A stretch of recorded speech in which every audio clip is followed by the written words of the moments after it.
Hey everyone, Enrique here. Welcome to another review.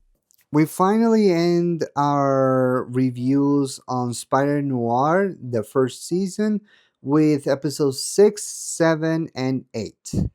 This is going to be a long one.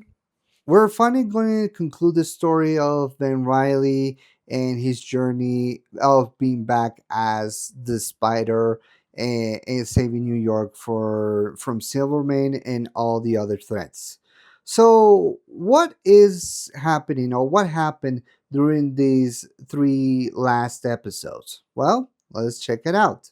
Let's take a look at episode 6, Nightmare on a Gurney. We see that Ben Riley in his apartment, ready to pack up his stuff, ready to leave New York with Cat Hardy, thinking that he could make a new life with her, only for someone to knock on his door. In this case, the assistant of Alethea Favor, Ogden. He actually remembers Ben from the war, which I'm gonna get into in a moment. But needless to say, he wants Ben to accompany him to the lab in order to get his sample of his blood. He knows that he is a spider and he wants whatever he has in his blood or in his body.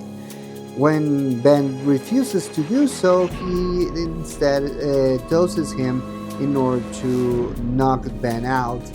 And unfortunately, this leads to Ben being tracked by Alethea and her assistant and his assistant in a lab, or in this case, in somewhere in New York where he doesn't know where it is, but it's definitely bringing back memories from the war.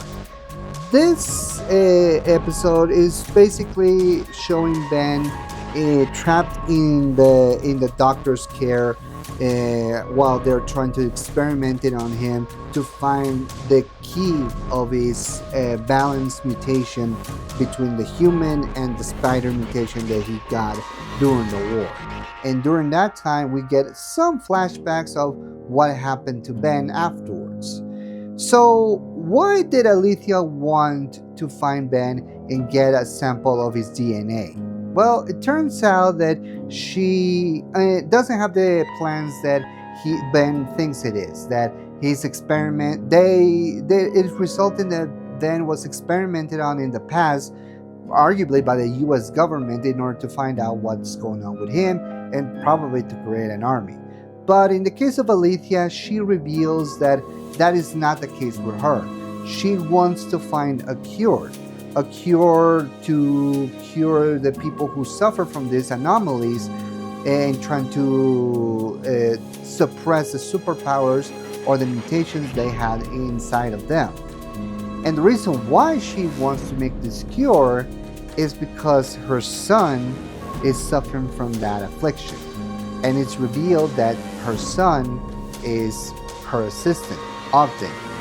It turns out that Ogden, or as Freckles has been liked to refer to him in the war, suffered the mutation of aging too fast. He was 36 when he was at the war, and then a few years later, or at the very least, it was supposed to be his 36th birthday years after, but he resulted on suffering the aging process a lot faster, and it was getting more and more noticeable by the day.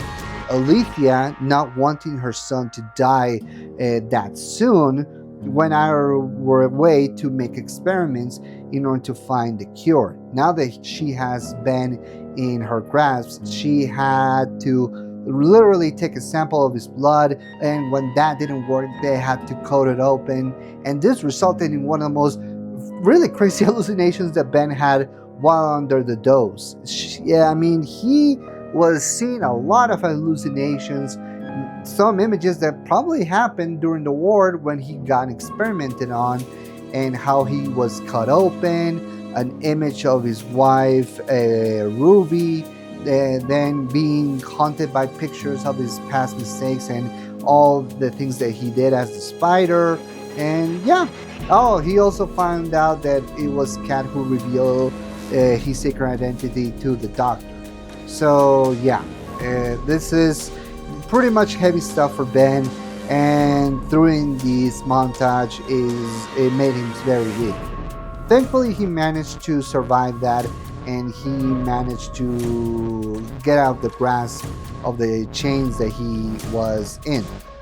Alethea manages to create the cure for her son Ogden, and she manages to cure him from his affliction, able to age a little bit younger back into his old form. Of course, Alethea doesn't want to take any chances, believing that Ben will probably go after her or that he will rat her out to the authorities or something like that. So she tells Ogden to go and kill him so they can clean everything up and leave no loose ends. Unfortunately for her, not only did Ben escape, and Ogden, realizing that her mother was going to do something bad, he decides to let Ben go. But more important than that, Silvermane alongside Sandman, Tombstone, and Megawatt go to the location where Alethea is. They want to find other people with superpowers so Silvermane can create his own army. I already talked about it last time, but he manages to find out the location thanks to Flint Marco. And when they go there, Silvermane makes no assumptions. He wants to find out about the other people with superhuman powers. And this resulted in a very disturbing scene in which we see all the people that Alethea had experimented on for years, if not a decade or so. I'd say years. Actually, never mind that for a decade. But needless to say, all the soldiers that were in World War I that got experimented on by Alethea, all are dead, which leads to Flint and Lonnie and Dean to feel disturbed by this, because those were men that they fought alongside and then basically share a bond with. And now they were all there in like insects in a jar, all without a life. All the while, as we see this happening, Ben finds out of the antidote that Alethea left in her table, so he grabs it. And during that time, while they were confronting Alethea, Megawatt kills her, and including her son Ogden. So, despite everything that she did to save her son, in the end, it was to no avail. After finding out all this, the lab is set on fire and Ben manages to escape with the antidote. And that leads us to the next episode called Nobody's Hero.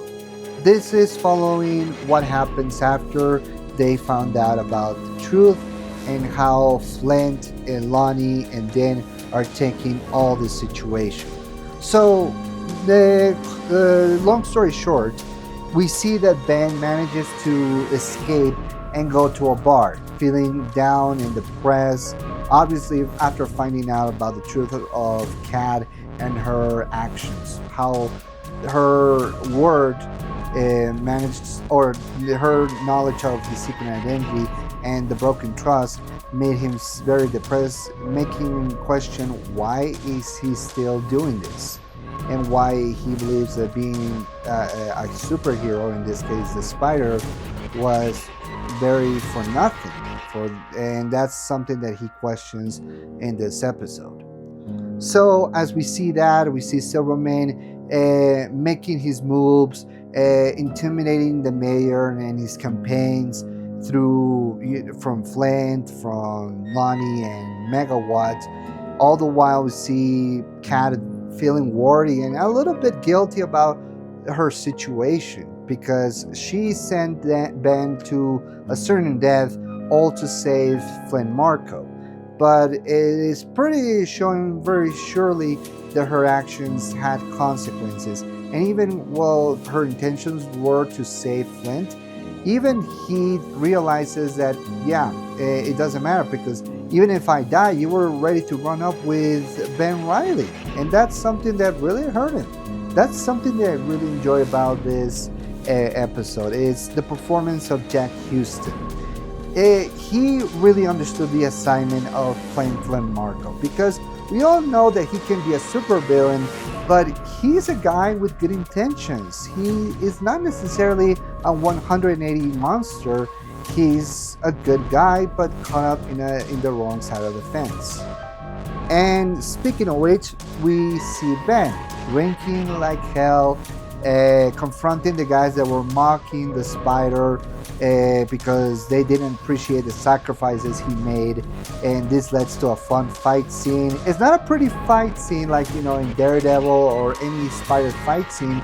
It was a very knuckle down brawl in which involved Ben putting the mask on with no other attires that compose the spider costume, and just there and beat up the bad guys, and receiving a lot of hits, especially for a guy who just got his guts open. That's especially gritty, but he managed to go through the pain and knock them all down and getting another drink. The bartender was really happy to oblige.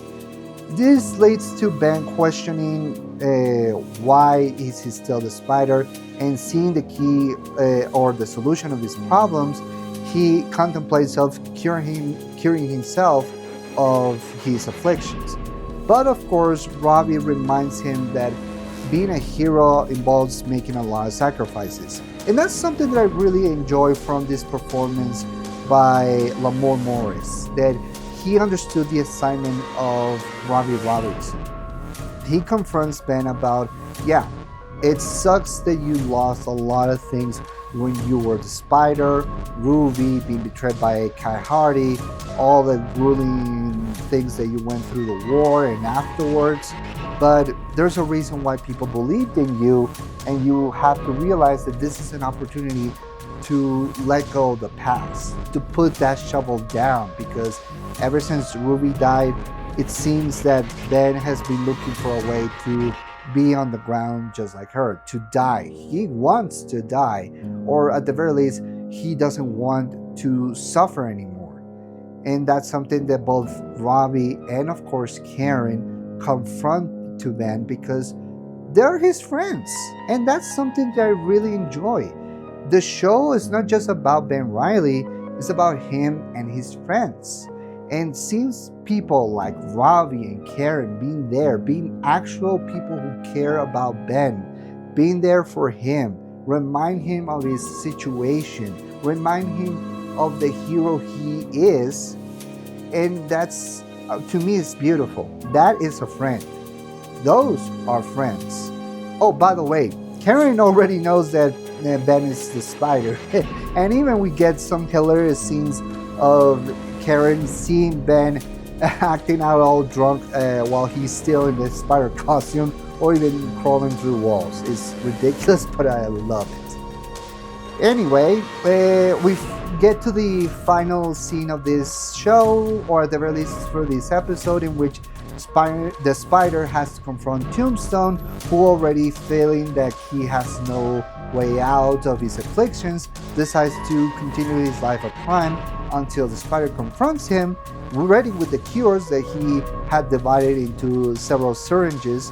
But unable to crack out his impenetrable skin, he is beat up badly by Tombstone, only for Robbie at the last moment to stick the needle on Lonnie's eyes and curing him from his powers, meaning that Tombstone has been depowered and being back as normal Lonnie Lincoln. The corrupt police officers were ready to take him down until Ben interferes, and they all escape. Tombstone feeling, or in this case Lonnie, because he's stopping Tombstone, feeling like he already had a second chance of being free, decides to leave, thanking not only the spider but also Robbie from helping him with this affliction, showing that he is caring a lot. It shows the humanity that Lonnie Lincoln has in the comics and other media, and it's just no exception. So Lonnie, feeling free, goes into the night feeling a sense of relief. But of course, we don't end the episode until we find out that both the mayor and Silvermane are looking for Ben Reilly, and the Spider. So that's where we led to the final episode of this show, The Man in the Mask.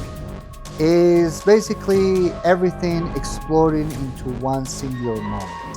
As we see Megawatt and Sandman talking, Megawatt realizes that he has a chance to become his own boss, to actually be a new head in the game of crime. So he's trying to convince Sandman to take down Silvermane. All the while, we see them spying on Robbie, finding out about his location, and that's where Ben is, where Karen also goes there and see what is going on. So Megawatt and Sandman enter. They get Ben. They cannot. Ben doesn't get the chance to get the serums, the syringes with all the serum, the antidote there. And they leave Ben into the barn, the alcove, if I'm not mistaken. I couldn't remember the name of the bar in the last two reviews, but now I think it's the alcove. That's where Silvermane and Cat Hardy are. They are all talking, Ben trying to convince Silvermane to give him 200 grand to leave the city. All the while we see Silvermane getting a little bit paranoid because he starts to figure out, with the help of Megawatt of course, that maybe Ben is the Spider. All the while we see threatening him with Cat confronting Silvermane about the death of her lover, the dentist. Flint is feeling a little unsure what's going on because with Silvermane having a gun into Cat Hardy's head, he starts to getting a little bit desperate. Then in the last moments, we see Robbie wearing the spider suit to confront Silvermane, which shocks even Ben because he doesn't know how to take this, but they manage to buy him time because he cannot shoot his spider webs because he's still regenerating from his form. I mean, he was badly wounded, so of course he feels that way. The whole situation complicates. Then we see Karen getting captured by Silvermane's goons, where they find a cure. Things getting worse. So Megawatt gets the hand on one of the syringes, in which he uses it to inject what he thinks is the Spider-Man, but in reality is Robbie, knocking him down for a bit. And he starts to feel like, okay, now that I got rid of the spider, now I can get rid of Silvermane. And luring Sandman, Flint Marco, into be on his side. Then they unmask the spider, thinking that it's Robbie. But then, in the last moments, we see Ben using his webs to take them all down, and then a fight scene ensues. Silvermane is perplexed because he found out that Ben is the spider, that he was right. Then we see a fight scene between everybody. Of course, Ben manages to get the spider suit from Robbie, fighting both Megawatt and Sandman inside and outside the alcove. We see Cat chasing Silvermane into the ground, where they have a beautiful scene in which Cat is in a hall of mirrors, where Silvermane is in, confronting her about her decisions, how she betrayed him, and letting him know about Cat is letting Silvermane know that she is making her own choices, and in the end she kills Silvermane. So Cat manages to get her revenge on Silvermane, meaning that he's dead. All the while we see Ben fighting as a spider against Megawatt and Sandman. Things get worse when he loses one of the syringes, or it gets broken. Megawatt using his powers to electrocute Ben, putting him on the ground, ready to take the stage. He actually embraces the masses, the boos and everything, because he's making a spectacle, almost lurking back to what the character was in the comics, which was becoming a star. And while Kat tries to stop Megawatt, she runs out of bullets, and then Megawatt electrocutes her, which makes Flint very mad. ready to fight Megawatt, ended up electrocuting him, turning his sand skin into little crystal and ready to kill him until Ben, as a spider, webs him, gets his grasp on Megawatt, and then throws him into the air where the train goes by, and boom, he literally destroys or kills Megawatt, presumably, and then gives his last of his syringes to Cat to cure Flint. Of course, everything is saved. The day is saved. The funeral for Silvermane happens. Cat apologizes to Ben for what happened and how she betrayed him, but of course he's not happy about it and just lets her know what she did and calls her out for it. She says, "Go to hell," and I think in the Ghost Rider references, he says, "Hell is already prepared for both of us," or something like that. But it's basically the last words that he has with Cat, and there was a reference of even another universe that could have been together, But that's not this one. In the end, the mayor manages to be reelected, still in charge, but Ben is not too hang up about it because he manages to stop Silvermane, manages to cure Flint. He gets a new office or a new desk for Janet, who now also becomes a co-owner of the private investigation business. Now they're called Riley and Lee's Private Investigators. Robbie leaves the Daily Bugle to another newspaper in Harlem, and while Ben doesn't get the cure, he gets probably a good victory considering everything he went through, and despite everything, he still has friends ready whenever any other case is on. And that's where the show ends. A good ending for a good character, and honestly, this is as good as well ending for the character. Okay, so let's go back a little bit and talk about the lab experiment. It is no secret that Ben alludes to the time in the war where we see that he got experimented on by the army. Now, this is probably a theory, but what if those experiments that they were conducting on Ben manages to create some of the people with superpowers on that time? I mean, think about it. What if this is not the only case? Keep in mind that Dr. Favor, Alethea was trying to create a cure for the inflictions in order to save her son's life. What if in those experiments, not every soldier on that army died, but most of them manages to survive? I mean, we saw with Flint, we saw with Megawatt, and with Tombstone. But what if they're not the only ones? What if there were more people experimenting on? That is the theory. And what if some of those experiments that they conducted on Ben could have been passed on to other people with powers? I mean, who is to say that there is not someone out there with an affliction of a rhinoceros, or someone with scorpion powers, or even someone with powers of a tarantula?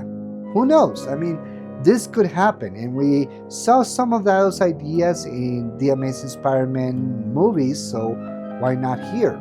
And this could be, if they make another season 2, could be the focal point for that. Now let's talk about the final battle. In my opinion, they saved the best for last. Throughout this entire show, we don't get too many action sequences, and some of those are more knuckle-down fights with no so many fancy special effects, mostly relying on the charm of the characters and some of the grounded action sequences. But this one is more interesting and more amazing to watch.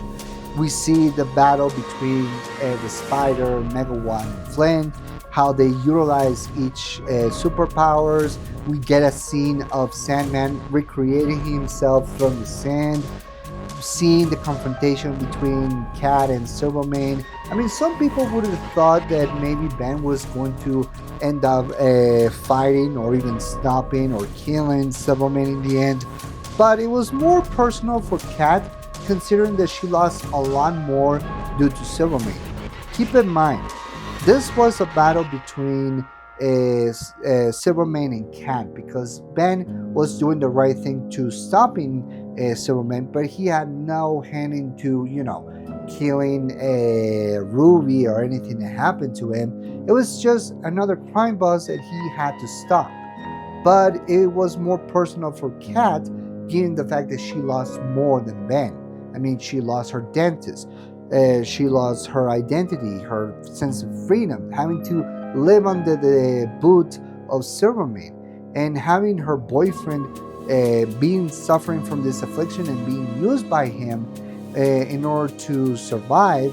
That was something that I feel it was more cathartic for Cat to do, more so than Ben. But in the end, Ben Riley manages to stop all this. And in the shot that I'm showing you that is in color, we get a cool shot of Ben with the blue and red lights almost splattering into him, almost alluding into the original form of his counterpart in his original part of Spider-Man.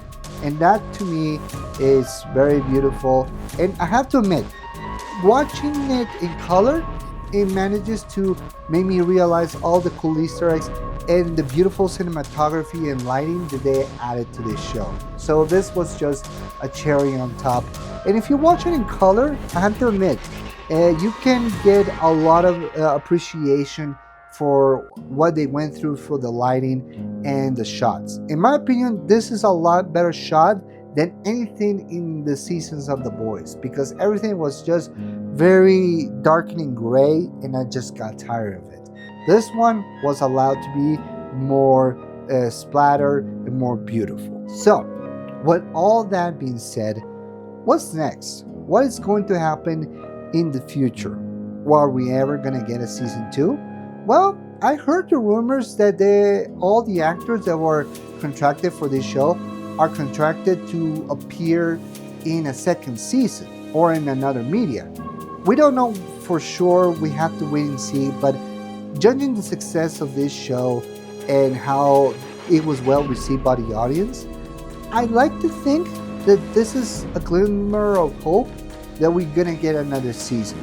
I don't know how many seasons will it get, so in my opinion, I would say at the very least 3, 4, or 5, depending on the regularity of the cast or how much they can get much from this media. But I just hope that Nicolas Cage continues to do this show.